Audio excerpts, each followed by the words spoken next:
kita lanjutkan perbincangan di Saling Silang yang juga masih sangat menarik karena bicara tadi mengenai money politik dan SARA begitu ya, bagaimana ini menjadi concern gitu ya.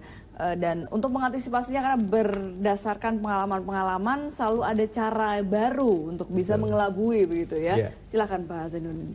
Ya karena selalu ada inovasi-inovasi dalam tanda petik ya, baru dari para pelaku ini, sehingga itulah pada saat pembuatan Perbawaslu kita sampai kesulitan karena semua kita memunculkan pengalaman-pengalaman, kita pernah ngalamin begini, kita pernah ngalamin begini, namun dituangkan dalam satu aturan itu memang kita harus bisa mengakomodir, tetapi kita tidak bisa bertentangan dengan yang di atasnya tentang undang-undang ya. Jadi benar tiap pemilu baik pilkada maupun pileg dan pilpres modus-modus baru itu selalu muncul. Yang 5 tahun yang lalu tidak muncul, 5 tahun ke depannya ada. Itu yang inovasi tentang itu kreatif kreativitas. Bahkan saya tadi kan saya sampaikan di beberapa tempat itu yang melakukan politik uang bukan si kandidat tapi penjudi. Jadi ada penjudi di beberapa tempat yang dia pegang kandidat tertentu, bisa jadi mereka tidak saling kenal dan lain sebagainya, tetapi dialah yang memberikan kepada pemilih ini untuk memilih. Atau bisa juga modusnya memberikan uang kepada pendukung lawannya untuk dia tidak datang memilih.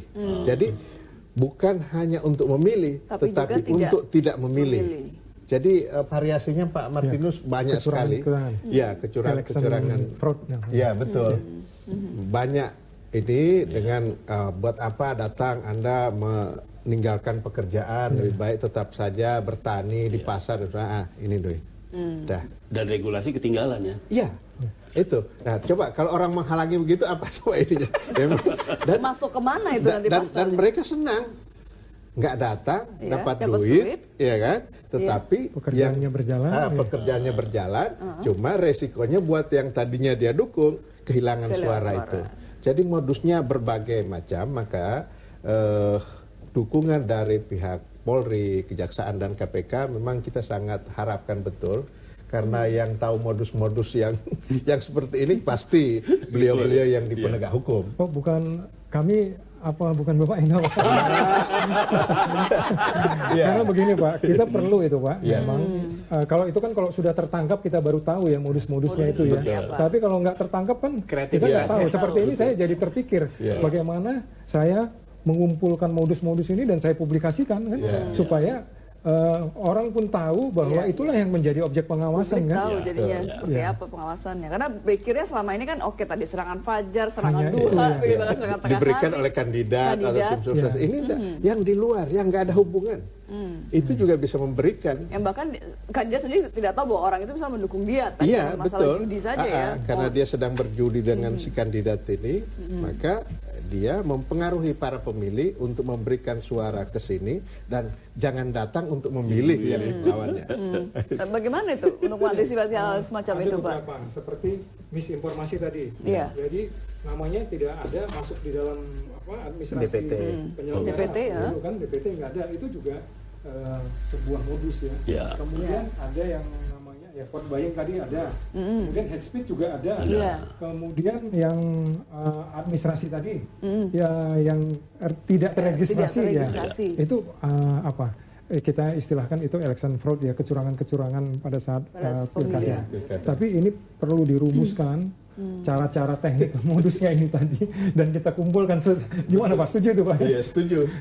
Dan dipublikasi bahwa inilah yang akan terjadi pada saat pilkada ini. Apakah kita harus menuntaskan ini, menertibkan ini atau tidak kan? Tapi benar nih, sebenarnya kalau di Undang-Undang 10 2016 memang tidak sampai sejauh itu. Tapi Undang-Undang 7 2017 tentang pemilu itu ada itu. Barang siapa yang menghalang-halangi seseorang untuk memilih dalam bentuk memberi janji atau memberi uang, itu pidana. Jadi kalau ide Pak Martinus tadi mempublikasi itu jadi bagus, jadi edukasi politik dan memang harusnya ya memang asas hukum itu kan sejak diundangkan semua warga negara sudah tahu gitu ya. Cuman ini kan penting ya. Jadi ada kontestasi pemilu kada 2018, Satgas ini bisa jadi menjadi salah satu edukasi politik, tindakan persuasif yang dilakukan. Jadi memang money politik itu bukan hanya ketika diberikan oleh kandidat oleh tim sukses atau diberikan untuk memilih, tapi memberikan uang, bahkan janji pun untuk tidak memilih, untuk menghalang-halangi orang mendatang tempat pemilihan, itu sudah pidana.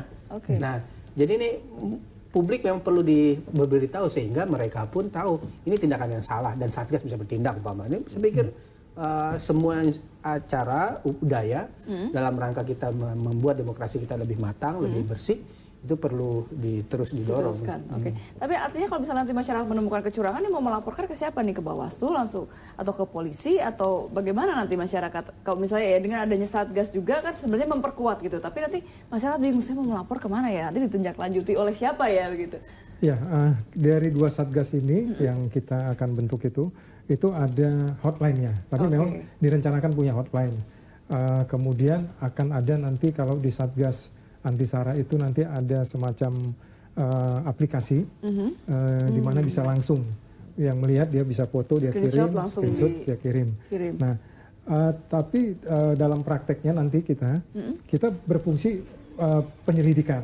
Katanya kita yang mensupport data informasi kepada Bawaslu. Kita tetap dorong bahwa ini adalah pekerjaan Bawaslu, ya termasuk mungkin mempublikasikan modus-modus tadi ya sudah dari awal ya gitu ya. Nah itu mungkin kita akan mendorong Bawaslu dalam pilkada ini. Oke, baik Pak Abdul. Ya, yang terjadi sebenarnya tidak hanya perkembangan modus gitu ya, karena lain tantangan, lain responnya juga. Gitu. Itu pasti selalu ada ya, kucing-kucingan begitu pasti. Itu sebenarnya berjalan bersama regenerasi. Biasanya seperti itu. Ya seperti juga korupsi pokoknya. Korupsi itu kan cepat meregenerasinya. Mudah-mudah sekarang kan. Nah, itu pun sama gitu sebenarnya. Ya, tapi gimana kita meniru Belanda umpamanya. Aturan mengenai undang-undang gangguan sampai sekarang itu masih. Iya kan? Padahal berapa ratus tahun yang lalu itu dibuat oleh Belanda. Nah, maksud saya sebenarnya aturan pemilu di dalam KUHP pun prinsipnya sudah ada semua kan. Di dalam KUHP itu prinsip, cuma pengembangan saja gitu. Mestinya itu yang harus kita buat gitu. Bisa menjangkau jauh ke depan gitu. Sehingga perkembangan modus, perkembangan pelaku dan sebagainya bisa itu diantisipasi. bisa diantisipasi. Oke, mungkin ini karena berkaitan dengan undang-undang atau aturan, silakan Pak. Ya, saya kira pada saat kita memulai mendiskusikan undang-undang, baik itu undang-undang yang baru maupun revisi, kita selalu meminta pandangan-pandangan dari masyarakat, dari akademisi, dari organisasi-organisasi yang berkaitan dan sebagainya, para praktisi. Memang kita menghimpun berbagai itu. Tapi khusus untuk pemilu ini, kita kan maunya juga untuk pemilu ini sekali kita buat minimum 25 tahun. Tetapi setiap itu pasti ada lagi yang baru, ada yang belum terakomodir, ada yang harus diatur sehingga mau nggak mau harus bikin lagi ya. Jadi terkesan setiap menjelang pemilu, menjelang pilkada, kok baru kita sibuk munculkan. Padahal kalau mau ditanya kepada pembuat undang-undang, baik kami di DPR maupun pemerintah, pasti maunya yang 100 tahun. Tetapi kalau tidak, maka yang muncul yang baru-baru itu mau difasilitasi di mana dia? Itulah. Karena makanya mungkin para pelaku ini juga melihat dari undang-undang, yang ini sepertinya belum tercantum nih, masih ada celah-celah gitu. Tapi memang ya karena kita kan harus menyesuaikan dengan perubahan-perubahan yang terjadi kan, kita beradaptasi. Jadi bukan masalah mengganti bukan mengganti tapi menambah untuk mengamandemen itu adalah kita sesuaikan. Seperti sekarang ada undang ITE 2016 kemarin di amandemen lagi, ada hal yang berkembang yang perlu kita masukkan. Jadi itu tidak masalah saya kira. Tidak masalah. Ya kita menyesuaikan dengan perkembangan yang ada, terutama kan yang canggih ini tentang kejahatan kan gitu ya. Ini kan kejahatan tentang pemilu. Maka hari ini kita tutup peluangnya di sini, besok bisa muncul lagi di sini, bisa di sini, bisa di sini. Sehingga kita terbuka untuk penyesuaian-penyesuaian itu dan pasti dalam bentuk revisi. Saya tidak bisa menjamin bahwa apa yang kita buat di Undang-Undang 7 ini kemudian pada pemilu 2024 yang akan datang tidak ada lagi menjelang itu perubahan, tidak ada gitu perubahan. Ya? Minimal presiden threshold. Parliamentary threshold. Parliamentary threshold itu kan pasti berubah dari waktu ke waktu kan dia berubah. Tabiat politik itu dinamis gitu ya. Nah, ketika kita bicara tentang Undang 7 2017, ini kan undang pemilu, politik. Undang politik, paket politik, undang pilkada 10 2016, undang politik. Nah, politik itu dinamis ya. Sesuai, dan kedua, hukum itu kan menjawab kebutuhan masyarakat. Hukum itu menjangkau sesuatu yang memang hadir di masyarakat yang meresahkan dan seterusnya. Jadi memang tidak bisa juga kita apple to apple kan ada sebuah undang-undang tertentu bisa usia 25 tahun atau bahkan di beberapa negara Eropa ada yang bisa ratusan tahun. Kita harus memperlakukan sebuah produk itu punya karakteristik masing-masing gitu. Ya kalau undang-undang politik mesti akan sangat dinamis gitu. Nah, tapi kalau pidana umum ya KUHP bisa bertengger ratusan tahun kecuali pidana khususnya. Nah, itu kan menunjukkan memang punya karakteristik. Jadi itu bukan problem. Yang problem sebenarnya adalah bagi saya law enforcement. Itu yang menjadi problem. Law enforcement terhadap norma-norma yang sedemikian rupa yang hasil pengejauhan pemikiran para pakar, para akademisi, yang para negarawan baik presiden, wakil menteri atau anggota DPR. Tapi berikutnya law enforcement ini yang menjadi kadang-kadang menjadi catatan. Sebagai praktisi hukum yang banyak menangani perkara, tentu itu menjadi hal yang menjadi temuan yang sangat lazim terhadap perlakuan adil, equality before the law, konsep-konsep seperti itu. Jadi law enforcement sebenarnya menjadi catatan penting buat negara kita. Baik, ini selaku pakar hukum mau bicara tapi sabar dulu Pak. Kita tahan dulu, kita kembali saat lagi tetaplah bersama kami.